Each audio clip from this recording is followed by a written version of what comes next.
Connor, good advice. Thank you. At 6:45, the fighting between the U.S. and Iran may have slowed down over the weekend, but the tensions are unfortunately far from over. New questions are emerging after Iran accused Ukraine of a deadly strike, while the number of U.S. troops that were injured continue to rise. With perspective and insight on this, I want to go to our chief Washington correspondent, Joe St. George, live with us this morning. Joe, not an easy topic to talk about, but can you fill us in on where the conflict stands and what this means for us here at home? You know how big our community, military community is here.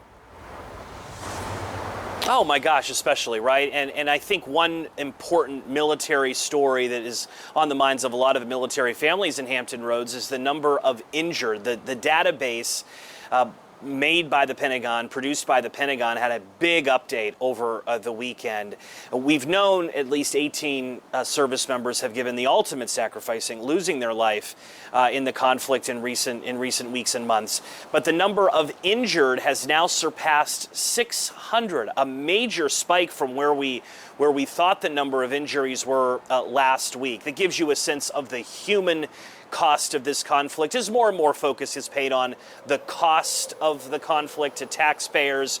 Where I'm at on Capitol Hill, the big topic of the fall is going to be how much more money to give the Pentagon for the conflict in the Middle East. Additionally, national average for a gallon of gasoline, $4, a little bit higher than $4.10 a gallon right now. As you mentioned, it was a quieter weekend between the U.S. and Iran after nearly 2 weeks of exchanging strikes and fighting airstrikes. There was a pause over the weekend. The Trump administration saying over the weekend that was to allow for a diplomatic opportunity for conversations to take place behind the scenes. That doesn't mean it was necessarily a completely quiet weekend. Iran accusing Ukraine of attacking one of their commercial vessels. This is threatening to combine two of the world's great conflicts right now, Ukraine and Iran. President Zelensky of Ukraine will be in Washington this week for Senator Lindsey Graham's funeral tomorrow. We're expecting President Trump and Zelensky to meet while he is here in Washington.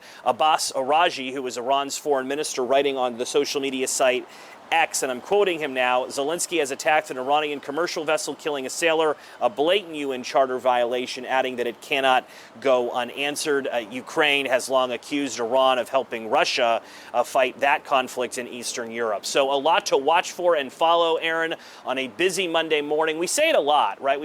We've been saying a lot that this is a precarious moment or an important moment. It is. It's an important moment because on one hand, the Trump administration is pursuing diplomacy, but on the other, you have the chance of escalation. And that's something that all of us need to care about here at home. So we appreciate your insight and perspective on, yes, what is another busy Monday. Joe St. George live in Washington.